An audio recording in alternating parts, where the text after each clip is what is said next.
छत्तीसगढ़ की 25 साल की यात्रा, विकास, संघर्ष और उम्मीद की कहानी। साल 2000 का नवंबर, भारत के नक्शे पर एक नया राज्य जन्म लेता है, छत्तीसगढ़। धान का कटोरा कहे जाने वाली यह धरती सदियों से अपनी मिट्टी, जंगल और मेहनतकश लोगों के बूते जीती आई थी।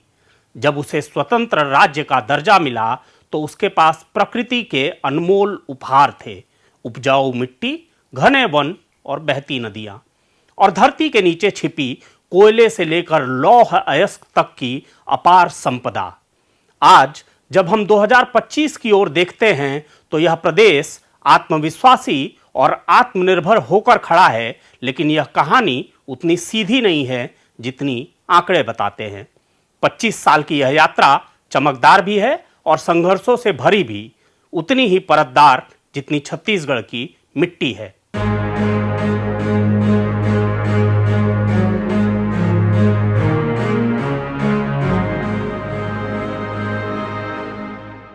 नमस्कार, जरूरी बात में आपका स्वागत है। मैं हूं राघवेंद्र। सबसे पहले छत्तीसगढ़ की 25वीं वर्षगांठ पर सभी को बहुत बहुत बधाई और शुभकामनाएं। 25 वर्षों के बाद जब हम पीछे मुड़कर छत्तीसगढ़ को देखते हैं तो तस्वीर बदली हुई लगती है, मगर अधूरी नहीं तो अधूरी सी है। राज्य ने आर्थिक मजबूती हासिल की है, सामाजिक संकेतकों में सुधार आया है, शासन व्यवस्था आधुनिक हुई है, पर आम आदमी की जिंदगी में अब भी वह बदलाव पूरी तरह नहीं दिखता जिसके लिए यह राज्य बना था। आर्थिक विषमता बढ़ी है, कुछ शहरों में रोशनी तेज हुई है, मगर कई गांव अब भी अंधेरे में हैं। जिन लोगों ने इस राज्य के निर्माण का सपना देखा था, उनमें से बहुत से आज भी अपने हक और अपने हिस्से की रोशनी के इंतजार में हैं। राज्य बनने के समय छत्तीसगढ़ का सकल राज्य घरेलू उत्पाद लगभग 50,000 करोड़ था। आज यह बढ़कर 5.68 लाख करोड़ तक पहुंच चुका है, यानी 11 गुना वृद्धि। 2000 में प्रति व्यक्ति आय 14,000 रुपए थी, जो अब लगभग 1.63 लाख रुपए हो गई है। यह आंकड़े निश्चित रूप से गर्व का विषय हैं, लेकिन इनके पीछे सवाल भी हैं। क्या यह विकास हर घर तक पहुंचा है?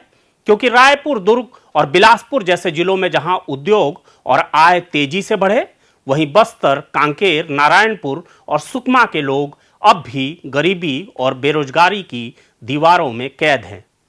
छत्तीसगढ़ को खनिजों का वरदान मिला है। देश के कुल लौह अयस्क का 18%, कोयले का 17% और बॉक्साइट का 16% इसी धरती से निकलता है। 2000 में खनन का योगदान जीएसडीपी में 6% था, जो अब बढ़कर 9.3% हो चुका है। यह विकास की गति का संकेत है, लेकिन यही क्षेत्र विस्थापन और पर्यावरणीय संकट की सबसे बड़ी वजह भी बना।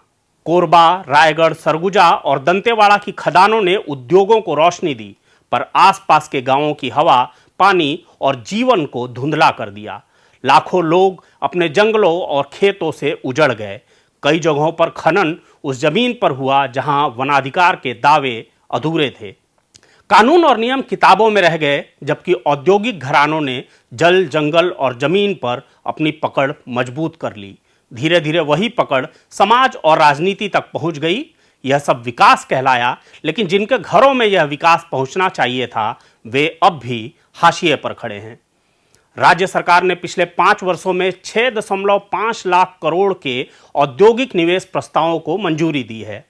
IT park, data centre, electronics और फूड प्रोसेसिंग जैसे क्षेत्रों में।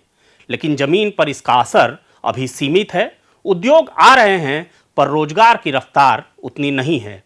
विकास की यही चमक अगर सबको छू नहीं सके तो वह अधूरा ही कहलाएगा।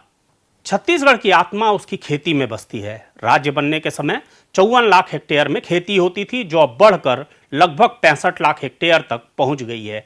इनमें से करीब 19 लाख हेक्टेयर सिंचित भूमि है। धान की सरकारी खरीद नीति ने किसानों को सीधा आर्थिक लाभ दिया। पिछले कुछ वर्षों में 52,000 करोड़ रुपए से अधिक की राशि सीधे उनके खातों में पहुंची। इससे गांवों की अर्थव्यवस्था में नई जान आई, दुकानों में रौनक लौटी, कारीगरों के चूल्हे फिर जले। लेकिन इस आत्मा में एक थकान भी है, क्योंकि खेती अब भी धान पर लगभग पूरी तरह निर्भर है। बारिश जरा कम हो जाए तो उम्मीदें भी सूख जाती हैं। भंडारण और प्रसंस्करण की कमी के कारण किसान का मुनाफा सीमित रह जाता है। अरबों रुपए का धान खुले में सड़ जाता है और योजनाएं सिर्फ कागजों में हरी भरी दिखती हैं। शिक्षा के मोर्चे पर राज्य ने काफी सफर तय किया है। 2001 में साक्षरता दर 64.7% थी, जो अब 74.5% हो गई है। महिला साक्षरता में 17% से अधिक की वृद्धि हुई है। 150 से ज्यादा कॉलेज, दर्जनों विश्वविद्यालय और तकनीकी संस्थान बढ़े हैं। पढ़ई तुहर दुआर जैसी पहले शिक्षा को हर घर तक पहुंचाने की कोशिश कर रही हैं, लेकिन चुनौतियां अब भी बड़ी हैं। कई स्कूलों में शिक्षक नहीं हैं और हजारों स्कूल बंद भी हो चुके हैं। डिजिटल शिक्षा की योजनाएं शुरू हुई, पर इंटरनेट और बिजली की असमान पहुंच ने इन्हें कमजोर कर दिया। बस्तर और सरगुजा ही नहीं, बिलासपुर और कोरबा की पहाड़ियों में अब भी कई बच्चे स्कूल को आसमान की तरफ देखकर गिनते हैं। कितनी दूर है शिक्षा हमसे। स्वास्थ्य सेवाओं में उम्मीद की किरणें हैं। शिशु मृत्यु दर 70 से घटकर 37 प्रति हजार, मातृ मृत्यु दर 379 से घटकर 160 के करीब हो चुकी है। आयुष्मान भारत और मुख्यमंत्री स्वास्थ्य योजना के तहत लाखों परिवारों को मुफ्त इलाज मिला है, लेकिन ये योजनाएं कभी भी बंद हो जाती हैं और लोग मरने के लिए छोड़ दिए जाते हैं। दूसरे जिलों की तो जाने दे, राजधानी रायपुर के कई अस्पतालों में बुनियादी जांच तक की सुविधा नहीं है।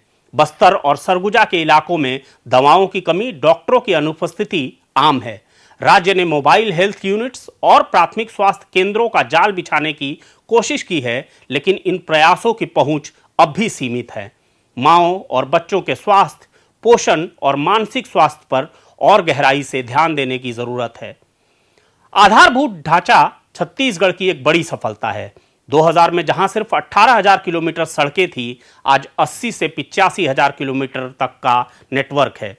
बिजली उत्पादन में राज्य आत्मनिर्भर है। 2000 में प्रति व्यक्ति खपत 400 यूनिट थी, अब यह 1700 यूनिट से ऊपर है। रायपुर, बिलासपुर और जगदलपुर अब रेल और हवाई मार्ग से देश के प्रमुख शहरों से जुड़े हैं, लेकिन कोयला ढुलाई के नाम पर रद्द होती ट्रेनों ने आम लोगों की परेशानियां बढ़ाई हैं। हजारों ट्रेनें बरसों से रद्द हैं, लेकिन सरकार जैसे बहरी हो गई है। राज्य में डिजिटल योजनाएं आई, ई ऑफिस, ई डिस्ट्रिक्ट, डिजिटल पंचायत, पर सच्चाई यह है कि गांवों की तो बात छोड़िए, राजधानी रायपुर में भी नेटवर्क अक्सर गायब रहता है। स्मार्ट सिटी और स्मार्ट गांव अब भी सरकारी फाइलों में ही कैद हैं।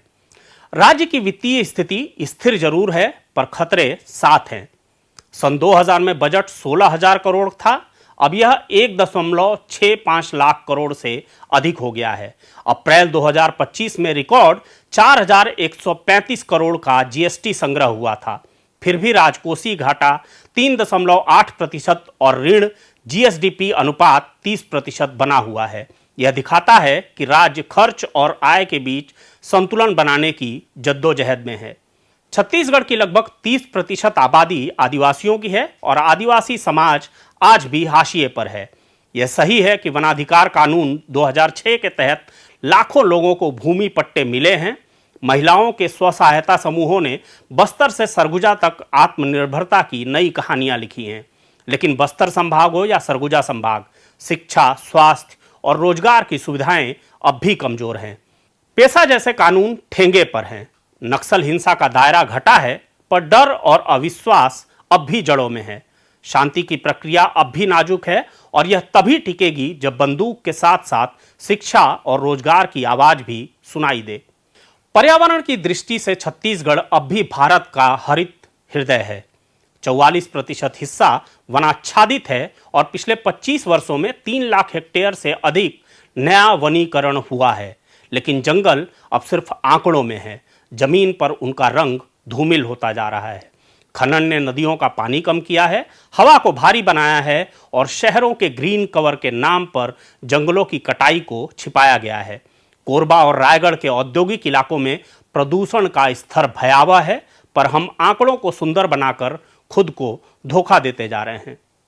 नक्सलवाद अब सीमित इलाकों में सिमट गया है। 2001 के दशक में 14 जिलों में फैली हिंसा अब 2-3 जिलों तक रह गई है, लेकिन यह जीत अधूरी है, क्योंकि असली शांति तब आएगी जब विकास और न्याय दोनों समान गति से चलें। 25 साल का यह सफर हमें यह सिखाता है कि छत्तीसगढ़ अब सिर्फ एक संसाधन राज्य नहीं बल्कि संभावनाओं का राज्य बन चुका है। मगर अगली छलांग के लिए कुछ कठिन सवालों से मुंह नहीं मोड़ा जा सकता। क्या यह विकास सचमुच सबका है? क्या शिक्षा और स्वास्थ्य केवल रिपोर्टों में अच्छे दिखते हैं? क्या जंगल और नदियां हमारे भविष्य में भी होंगी? हर सरकार जब विपक्ष में होती है तो यही सवाल उठाती है और सत्ता में आते ही उन्हीं आंकड़ों को उपलब्धि में बदल देती है। लेकिन अगले 25 सालों की दिशा इन सवालों के जवाब तय करेंगे। अगर छत्तीसगढ़ अपनी नीतियों में मानव विकास, आर्थिक विविधता और पर्यावरणीय संतुलन इन तीनों को महत्व दे सका तो यह सिर्फ मध्य भारत नहीं बल्कि पूरे देश का आदर्श बन सकता है।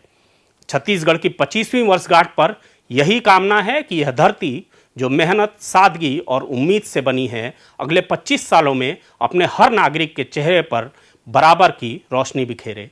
जरूरी बात में फिर किसी और जरूरी बात पर होगी बात। इस तरह की खबरें देखने के लिए आप हमारे चैनल को लाइक, शेयर और सब्सक्राइब करें। हमेशा की तरह हमें अपनी खबरों पर आपकी प्रतिक्रियाओं का भी इंतजार रहता है। नमस्कार।